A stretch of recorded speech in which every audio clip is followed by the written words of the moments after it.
비추게 하소서. 내가 원하는 한 가지 주님의 기쁨이 되는 것. 내가 원하는 한 가지 주님의 기쁨이 되는 것. 겸손히 내 마음 드립니다. 나의 모든 것 받으소서. 나의 맘 깨끗게 씻어주사 주의 길로 행하게 하소서. 내가 원하는 한 가지 주님의 기쁨이 되는 것. 내가 원하는 한 가지 주님의 기쁨이 되는 것.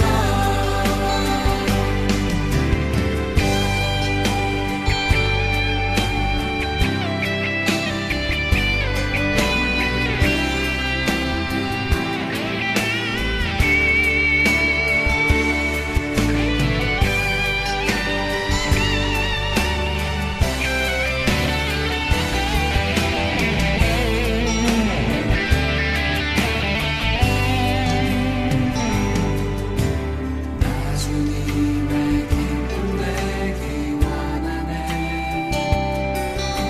내 마음을 새롭게 하소서. 새 무대가 되게 하여 주사 주님의 빛 비추게 하소서. 내가 원하는 한 가지 주님의 기쁨이 되는 것. 내가 원하는 한 가지 주님의 기쁨이 되는 것. 내가 원하는 한 가지 주님의 기쁨이 되는 것. 내가 원하는 한 가지 주님의 기쁨이 되는 것. 주님의 기쁨이 되는 것. 주님의 기쁨이 되는 것.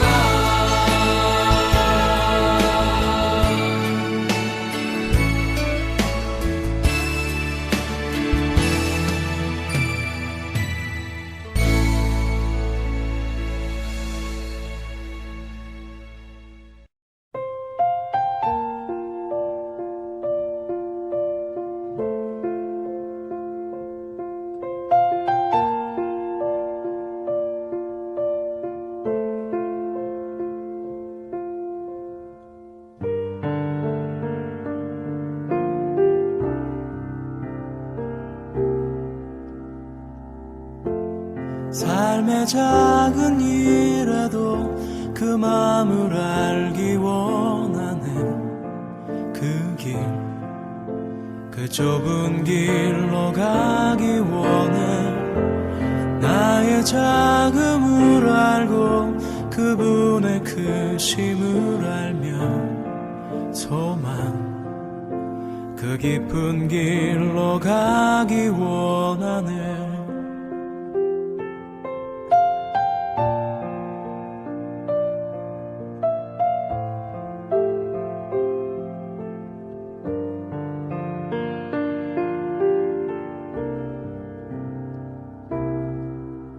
저 높이 솟은 산이 되기보다 여기 오름직한 동산이 되길 내가 아는 길만 비추기보다는 누군가의 길을 비춰준다면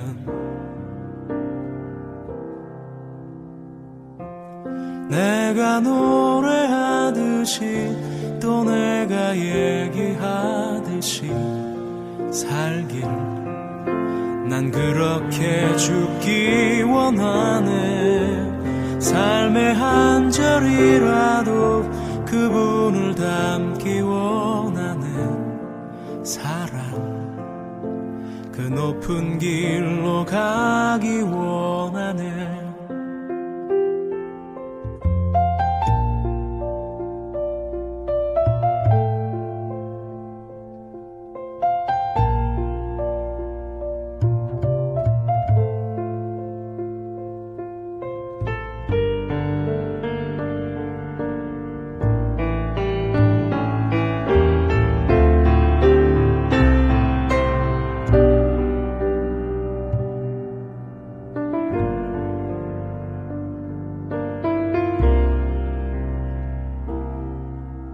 저 높이 솟은 산이 되기보다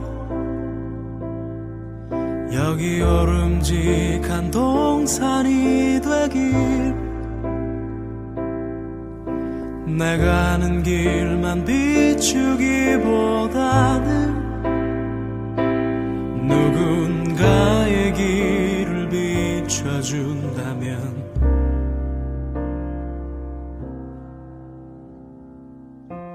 내가 노래하듯이 또 내가 얘기하듯이 살길 난 그렇게 죽기 원하네 삶의 한 절이라도 그분을 닮기 원하네 사랑 그 좁은 길로 가기 원하네 그 깊은 길로 가기 원하네 그 높은 길로 가기 원하네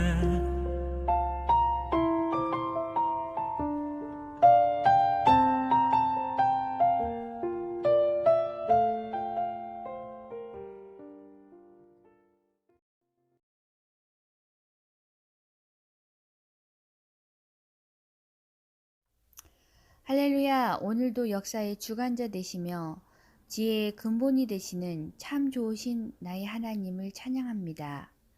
일주일에 우리의 삶도 어두움의 권세로부터 보호하여 주시고 지켜주신 은혜에 참으로 감사를 드립니다. 주님, 오늘도 연약한 우리의 모습을 돌아봅니다. 주님 앞에 거룩하지 못한 모습으로 교만과 욕심과 정욕과 무절제로 이어졌던 모든 깨어진 관계들을 용서하여 주시고 예배를 통해 나의 죄를 보게 하여 주셔서 회개와 용납이 이루어짐으로 모든 관계가 사랑으로 회복되게 하여 주시옵소서. 사슴이 시냇물을 찾아 갈급함 같이 오늘도 주의 말씀과 은혜에 갈급해하는 당신의 자녀들이 이곳에 모였습니다. 주님, 이곳에 예배자로 나온 목마른 영혼들에게 하늘의 신령한 생수의 말씀으로 갈급한 심령에 담비를 내려주시고 아픈 상처가 치유되며 막혔던 문제들이 말씀을 통해 해결되게 하여 주시며 걱정과 근심이 변하여 감사와 평안이 되도록 주님 인도하여 주시옵소서. 코로나19로 인해 상처받고 아파하는 많은 주의 자녀들과 열악한 환경 가운데서도 복음을 들고 사랑을 전하는 각 나라의 선교사님들, 그리고 한국을 비롯한 여러 나라에서 폭우로 인해 장막과 사업터를 잃은 수재민들에게 돕는 자들을 보내주시고 함께 이 어려움을 잘 극복할 수 있도록 위로와 힘을 내려 주시옵소서. 세강교회 교회와 각 성도님들 가정마다 주님이 주인이 되어 주셔서 매일매일이 예배의 삶이 되게 하여 주시고 기도하는 모든 소망이 선하게 응답되어지며 건강을 지켜 주시옵소서.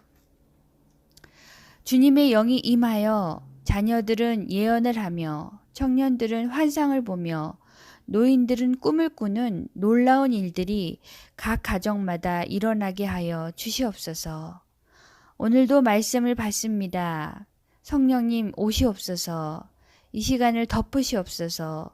말씀을 전하는 목사님과 듣는 저희의 마음 모두가 성령을 받아서 신령과 진정으로 드리는 참 예배가 되게 하여 주시옵소서. 이 모든 예배를 주님 앞에 올려드리며 주님 홀로 영광 받으실 줄 믿고 감사를 드리고 예수님의 이름으로 기도합니다. 아멘.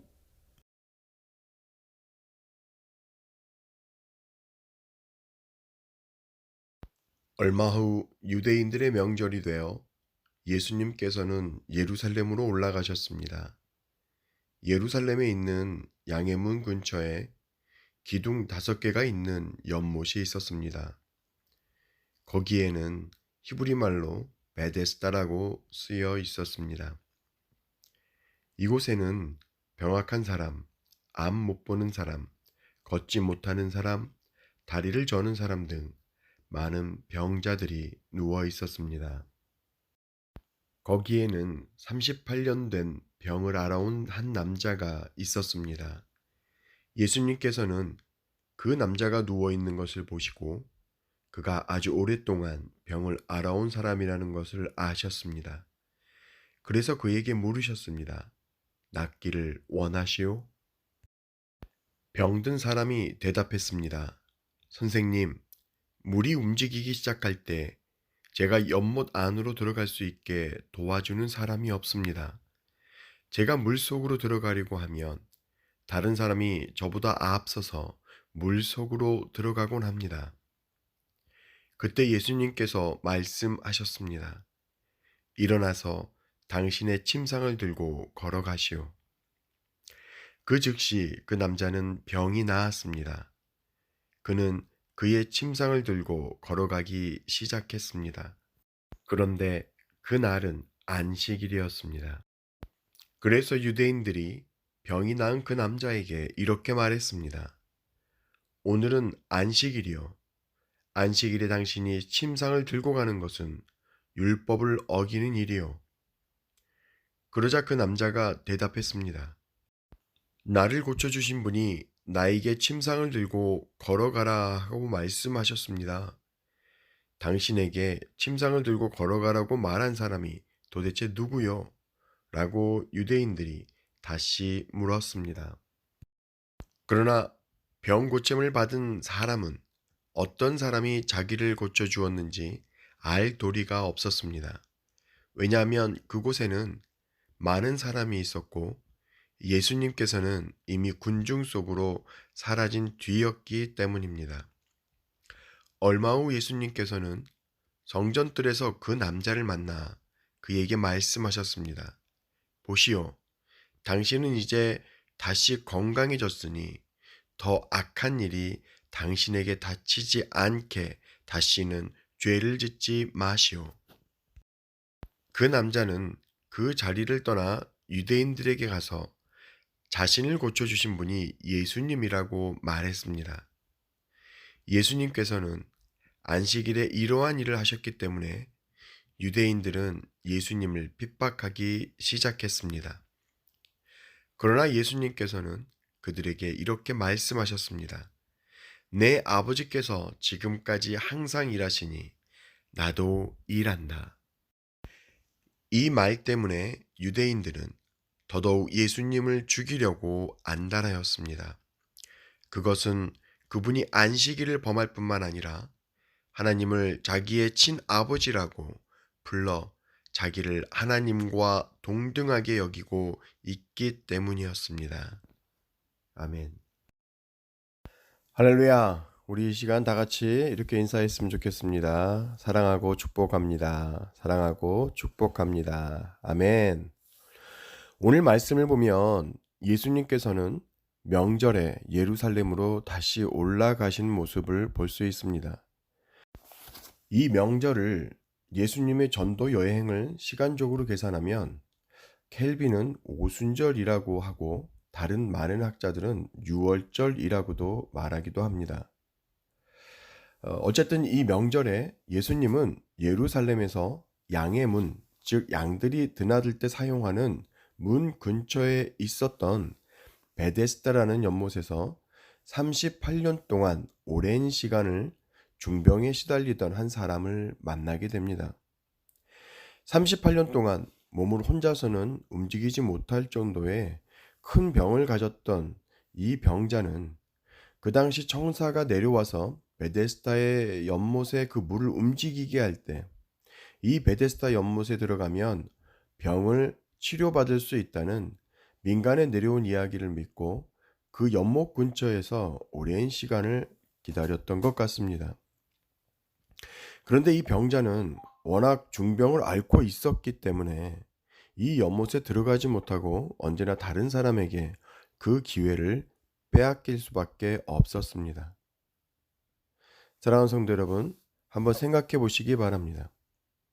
이 연못 근처에는 수많은 병자들이 있습니다.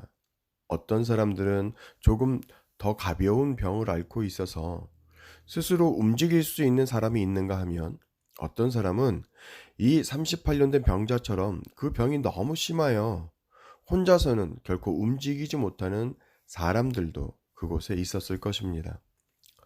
이러한 상황 속에서 이 연못은 이 모든 사람들에게는 병을 치유할 수 있는 유일한 길이었기에 치열한 경쟁이 있었을 것이고 언제나 몸을 빠르게 움직일 수 있는 그 병의 깊이가 가벼운 사람들에게 먼저 기회가 주어졌을 것입니다. 다시 말하면 병이 깊으면 깊을수록 많은 사람들은 베데스다 연못을 통하여 치유할 수 있다는 소망을 가지고 나와 있지만 실상은 그 연못을 바라보며 매일매일 그 연못에 들어가지 못하는 절망을 또한 맛보아야 했다는 것입니다. 사랑하는 성도 여러분, 이 베데스다 연못과 그곳에 모여있는 사람들의 모습을 바라보고 있으면 오늘날 우리들의 삶의 모습을 발견하게 되지는 않습니까?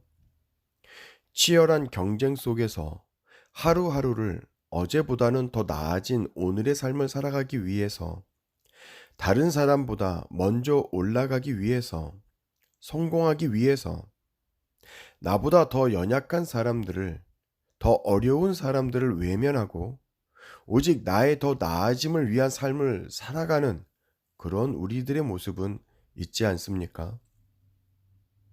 저는 이 본문 말씀을 읽을 때마다 이곳 베데스다 연못이 과연 이 많은 사람들에게 소망이 있는 곳인가 아니면 절망이 가득한 곳인가를 스스로 물어보곤 하였습니다. 치열한 경쟁을 일으키고 다른 사람보다 상대적으로 덜 아픈 그 누군가는 그 기쁨을 맛볼 수 있으나 그 질병이 너무 심하여 스스로 움직이지 못하는 그 누군가에게는 깊은 절망을 주는 이 베데스다 연못이 과연 축복의 장소인가 하는 것입니다. 저는 개인적으로 이것을 소망이 가득한 축복의 장소라고 말할 수 없다고 생각하였었습니다. 그래서 이 사람들에게 차라리 이 베데스다 연못이 없는 것이 오히려 더 축복일 것이다라고 생각하였습니다. 그런데 그러다 문득 제 손에 들려있는 이 애증의 핸드폰을 보면서 다른 생각을 하게 되었는데요. 사실 저는 핸드폰을 바라보면 여러 가지 감정을 가지게 됩니다. 첫 번째는 핸드폰이 있어서 정말 감사하다라는 생각인데요.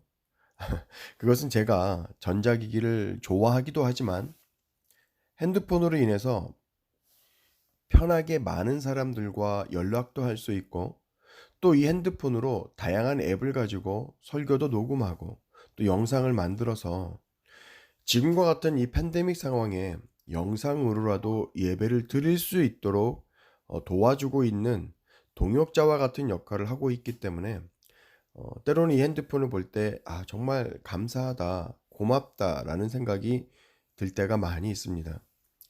그러나 한편으로는 미워하는 감정도 있습니다.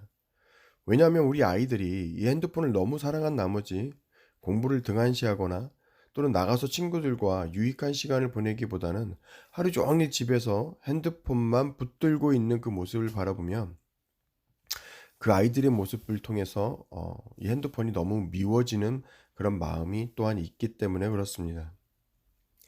이처럼 사실 핸드폰은 그 자체로 나쁜 물건이라기보다는 그것을 어떻게 사용하느냐에 따라서 그것이 우리에게 유익한 물건이 되기도 하고 우리를 해롭게 하는 물건이 되기도 한다는 것이죠.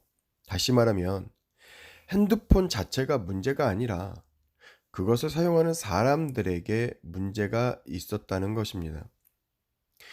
이와 같이 베데스다 연못도 그렇지 않을까요? 연못이 사람들에게 병을 치유할 수 있다는 것은 그 자체로 매우 좋은 것입니다.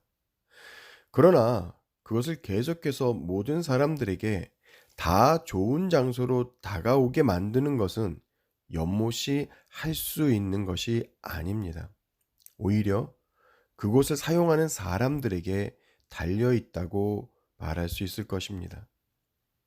내가 먼저 들어갈 수 있지만 나는 언제든지 또 들어갈 수 있기 때문에 나보다 당장 나의 도움 없이는 들어갈 수 없는 그 누군가에게 양보를 하고 그런 사람들을 도우려는 사람들이 만약에 그곳에 있었다면 이 베데스다 연못은 그곳에 있는 모든 사람들에게 유익한 장소요, 소망이 가득한 장소가 될 수 있었을 것입니다. 그러나 이렇게 아름다운 것을 아름답게 만드는 것은 죄성을 가지고 살아가는 우리에게는 그렇게 만만한 것이 아닐 것입니다. 그래서 이 축복의 장소여야 하는 이 베데스다 연못이 그 기능을 다하지 못하는 그곳에 오늘 누가 오셨습니까? 예수님이 오셨던 것입니다. 예수님은 38년 된 그 병자에게 다가가셔서 그를 긍휼히 여기시며 말씀하셨습니다. 당신은 낫기를 원합니까? 사랑하는 성도 여러분, 오래된 병자가 베데스다 연못에 누워 있다면 그것은 오직 병을 낫기 원하는 간절한 마음으로 그곳에 머물러 있다는 것을 아마 누구든지 쉽게 알 수 있을 것입니다. 그런데 왜 예수님은 이 병자에게 너무나도 당연한 것을 당신은 낫기를 원하십니까? 라고 물었을까요? 성경을 보면 예수님은 언제나 병을 치료하기 전에 질문을 하셨다는 것을 알 수 있는데요. 이 질문은 그 사람들에게 소망을 일으켰고 그 소망이 예수님을 향한 믿음을 갖게 하였던 것을 우리는 보게 됩니다. 예수님의 이 질문에 이 38년 된 병자는 눈이 번쩍 뜨였습니다. 지금까지는 나는 미처 움직이지 못해서 저 연못에 들어가지 못하였는데 혹시라도 이분이 나를 베데스다 연못에 들어갈 수 있도록 도와주지는 않을까 하는 간절한 기대가 있었을 것입니다. 그래서 이 병자는 급히 이렇게 말했습니다. 선생님, 물이 움직이기 시작할 때 제가 연못 안으로 들어갈 수 있게 도와주는 사람이 아무도 없었습니다. 제가 물속으로 들어가려고 하면 다른 사람이 저보다 앞서서 물속으로 들어가곤 합니다. 무슨 말입니까? 당신이 나를 도와줄 수만 있다면 다른 사람보다 먼저 내가 저곳에 들어갈 수 있으니 나를 도와주십시오라고 말하는 것일 것입니다. 우리는 이 장면에서 지난주 말씀에서 살펴보았던 사마리아에서 만난 여인에게 말씀하셨던 예수님의 그 말씀을 기억하지 않을 수 없습니다. 예수님은 사마리아 여인에게 이렇게 말씀하셨습니다. 당신이 하나님께서 주는 선물이 무엇인지, 또 내게 마실 것을 달라라고 말하고 있는 이 사람이 누구인지 알았더라면 오히려 당신이 그 사람에게 구하였을 것이요. 그러면 그가 당신에게 생명의 물을 주었을 것이요. 이 38년 된 병자는 예수님이 누구이신지 몰랐습니다. 그래서 예수님에게 나를 고쳐달라고 부탁드리지 못하고 오직 나를 베데스다 연못에 들어갈 수 있도록 도와달라고 외쳤던 것입니다. 만약 사마리아 여인처럼 예수님이 메시아이심을 알았더라면 이 병자는 분명 베데스다 연못이 아닌 예수님께 직접 나를 고쳐달라고 간구하였을 것입니다. 사랑하는 성도 여러분, 그러므로 우리가 신앙생활을 하면서 예수님을 만나고 그분이 어떤 분인지를 아는 것은 너무나도 중요합니다. 예수님에 대한 어떤 피상적인 이해가 아니라 개인과 개인의 깊은 경험을 가진 만남을 가지는 것이 우리에게 중요하다는 것입니다.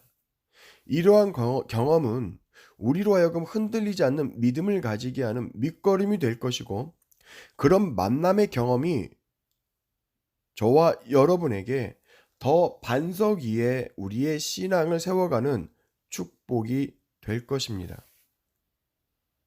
이러한 깊은 만남이 있는 저와 여러분의 삶이 되기를 이 시간 간절히 축복하며 기도합니다. 마지막으로 10절을 보면 이 병자의 병 나음을 바라보고 있는 유대인들의 시야를 우리는 바라볼 수 있는데요. 이 유대인들은 38년 동안 깊은 질병으로 고생하다가 이제는 그 질병이 치유되어 질병으로부터 자유롭게 된 이 사람을 축하하고 함께 기뻐하는 것이 아니라 오히려 율법을 가지고 그 사람에게 또 다른 절망을 주고 있는 유대인들의 모습을 우리는 바라볼 수 있습니다. 예수님은 이 병자를 향하여 새로운 인생을 시작할 수 있는 힘과 소망을 주었다면 이 유대인들은 이제 막 소망을 가지고 새로운 시작을 하려는 그 사람에게 율법을 가지고 또 다른 절망을 가져다 주는 모습을 우리는 볼 수 있다는 것이죠. 레위기 19장을 보면 예수님이 율법에 대하여 말씀하시기 이미 수백 년 전에 이미 율법 그 자체에서 내 이웃 사랑하기를 내 자신과 같이 사랑하라고 가르치고 있는 것을 우리는 볼 수 있는데요. 이뿐만 아니라 또한 마태복음 22장을 통하여 이미 예수님 당시에도 많은 율법 학자들이 율법의 강령이 하나님을 사랑하는 것과 내 이웃을 사랑하는 것이 율법이 강령이라는 것을 이미 알고 있었음을 우리는 볼 수 있습니다. 그렇기 때문에 바울도 로마서를 통하여 사랑이 율법의 완성이라고 우리에게 말해주고 있는 것입니다. 로마서 13장 8절부터 10절의 말씀을 제가 여러분을 위해서 읽어드리도록 하겠습니다. 다른 사람을 사랑하는 빚 외에는 아무 사람에게 아무런 빚도 지지 마십시오. 남을 사랑하는 사람은 율법을 온전히 이룬 것이나 다름없습니다. 율법에 간음하지 마라, 살인하지 마라, 도둑질하지 마라, 탐내지 마라는 계명과 그 밖에 여러 다른 계명들이 있지만 이 모든 계명은 내 이웃을 내 몸과 같이 사랑하라는 하나님의 말씀으로 요약될 수 있습니다. 사랑은 이웃에게 악을 행하지 않습니다. 그러므로 사랑은 율법의 완성입니다. 그러나 그럼에도 불구하고 오늘 우리는 율법을 사랑의 도구로 생명의 도구로 쓰기보다는 심판과 절망의 도구로 사용하는 유대인들의 모습을 바라보면서 오늘을 살아가는 우리들에게 또 다른 도전을 준다고 말할 수 있을 것입니다. 사랑하는 성도 여러분, 우리는 우리의 삶을 통하여 율법을 완성하는 삶을 살아가고 있습니까? 아니면 생명의 말씀으로 오히려 사람들의 마음과 영혼을 죽이는 그러한 죽음의 도구로 사용하고 있습니까?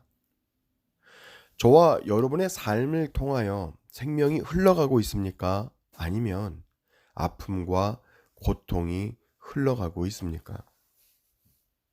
이 시간 저와 여러분의 삶이 많은 사람들에게 소망과 기쁨과 행복이 가득히 묻어나는 그러한 생명의 생수가 흘러넘치는 율법을 완성해 나가는 저와 여러분의 삶이 되기를 주님의 이름으로 간절히 축복하며 기도합니다. 이 시간 다 같이 기도하겠습니다. 사랑의 하나님, 감사합니다. 오늘도 저희에게 새로운 말씀으로 저희의 삶을 인도하여 주셨사오니 이 말씀 앞에 순종하게 하시고 주님의 사랑으로 율법을 완성해 나가는 저희 모두의 삶이 되게 하여 주시옵소서. 예수님의 이름으로 기도드렸사옵나이다. 아멘.